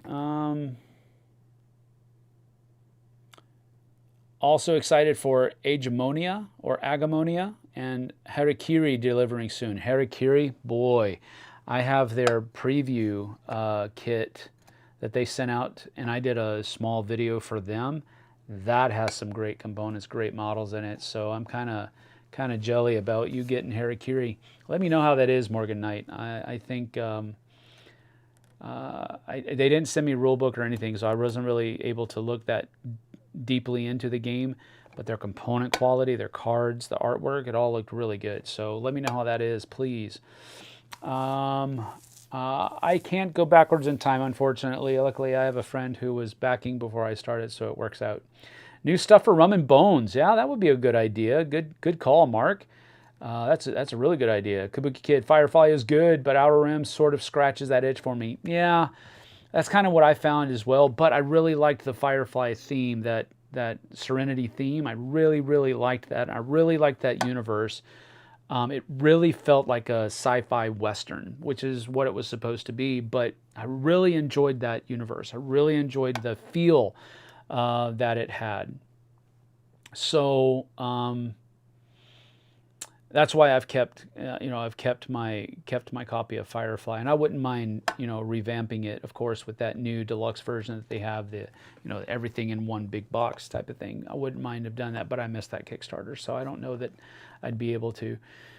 But yeah, I totally get that. I think Outer Rim does the same thing a little bit better, and I like the Star Wars theme a little bit better. So it's just one of those things where Outer Rim kind of edges out Firefly in the grand scheme of things. But I still like Firefly a lot. Cambria is pretty fun for a small, quick area control game of 2008. Davin ever played it? I have. Oh, David, I never played it. I have Cambria. Okay, I don't understand what you said there, Tom. I think the autocorrect gnomes got you.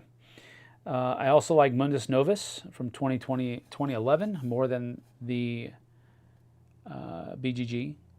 Cambria is quick and simple enough to play with coworkers at lunch.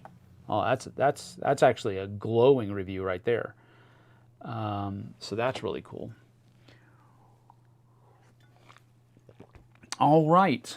Well, I think we have accomplished everything that this Fireside chat. I understood you, Tom. Well, that's all that matters, because you were who he was talking to. So that's all that matters. That's funny. Is Dune War of Arrakis coming in 2024? I certainly hope it is, because I am a backer of that one, and I cannot wait for that one to come in. Now, I backed it last year, so it's not on my anticipated games for this. Because I was, I know I included some games in here that were backed projects that I'm anticipating having in, and War for Arrakis is definitely one of those. But I missed it. And I think it's because it's listed as a 2023 game, not a 2024 game. That's why. It didn't come up on my search on BGG. That's why. So we'll call that a caveat. But yeah, I imagine it's going to be in here. The last update that we've received as backers it was a pretty robust display of all of the things like white copies and production, pre-production copies of the miniatures and all that kind of stuff. All of that was in that the last one that I read, at least. I can't remember I don't remember having one come up in my email since then.